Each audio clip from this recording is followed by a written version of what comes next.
মুসলমানের কোনো বাচ্চা, ইমানদারের কোনো সন্তান হিন্দুর দুর্গা পূজা দেখতেও যাবে না। বলো ইনশাআল্লাহ, বলো ইনশাআল্লাহ। বেঈমানের দুর্গা পূজার মধ্যে একবার উকি দিতেও যেও না, তোমার ঈমান হুমকির মুখে পড়বে, তোমার ইসলাম হুমকির মুখে পড়বে, তোমার ধর্ম হুমকির মুখে পড়বে। ধর্ম তারজাত উৎসব সবার আমগো কোরবানির ঈদের দিন গরুর গোশত আর রুটি, চালের রুটি খেতে আই। হ্যাঁ, আসো না এখন যারা এখন এগুলা বলে তারাই তো তাদেরকে উৎসাহিত করে তাদের ঘরে খাওয়ার উচিত এবং সেটা ভিডিও দেওয়া উচিত যে দেখেন আমি যে বলছি ধর্ম যার যার উৎসব সবার।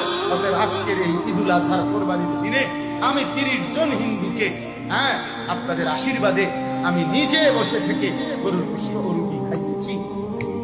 খাওয়া মাতবুরি শুধু মানুষের কান্দের উপর, নেতাগিরি শুধু পাবলিকের উপরে চাপায় দেওয়ার চেষ্টা। তো আমার ধর্ম, আমার ইবাদত, আমার আনন্দ, আমার শখ, আমার ইসলাম, আমার আল্লাহ, আমার রাসূল, আমি অন্যের কাছে যাব না।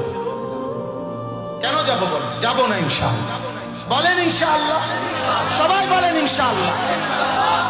আল্লাহ আমাদেরকে তৌফিক দান। পরিষ্কার বললাম, কোন আমরা কারো উপরে আমরা আঘাত করব না, কারো উপরে আমরা জুলুমও করব না। ধর্ম যার যার, উৎসব সবার, এটা মিথ্যা কথা, এটা কুফরি কথা, এটা কাফেরের কথা, এটা বেঈমানের কথা, ইমানদারের কথা হইতে পারে না। এটা বেঈমানের কথা হইতে পারে। ধর্ম যার যার, উৎসব সবার, না না, আমরা এটা মানি না, আমরা এটা মানি না। আমার ধর্ম, আমার ইবাদত।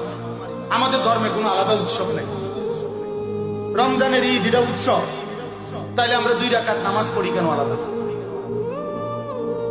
কোরবানির ঈদ এটা উৎসব, তাহলে আমরা আলাদা নামাজ পড়ি।